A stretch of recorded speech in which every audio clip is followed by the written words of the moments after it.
make a bold constellation. Place and time, yours and mine, connection beyond imagination. Now every ray of sunshine is smiling down on me. Every bend in the road is a paradise to see. A special kind of magic is coming over me. I'm where I'm meant to be.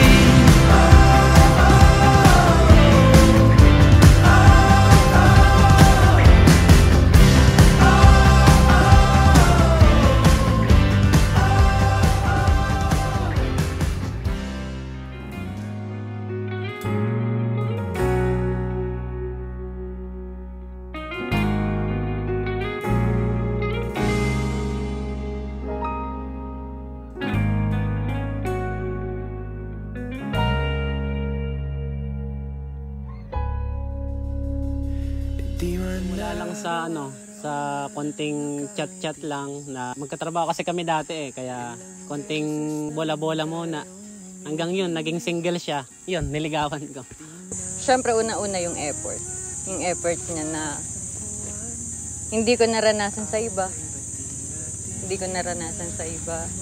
Gaya nung, siyempre yung lalabas kami, ganyan, lalabas kami na kakain kami.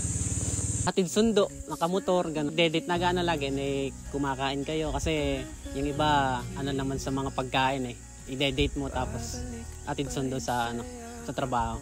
Nung time kasi na yun, company kami nagkakilala yung gano'n. Tapos parang ayaan sa kakain tayo sa labas, ganyan.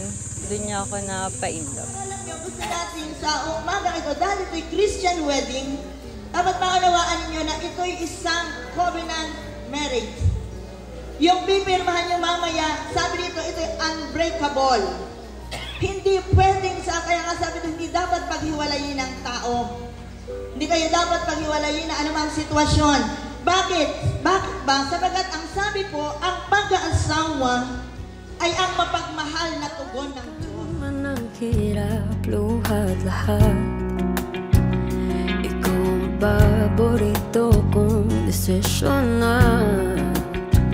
Pag napaligiran ang ingay at ng gulo, di ko pagpapalit, ngiti mo sa mundo.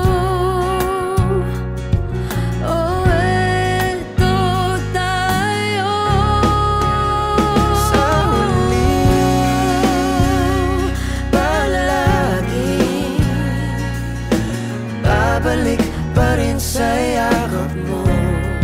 Hanggang sa huli, palagi pipiliin kong maging sa'yo.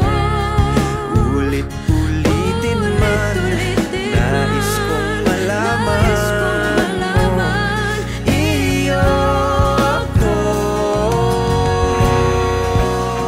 7 years, pagmahal naman siya, loyal. Yun nga lang, mas sweet ako.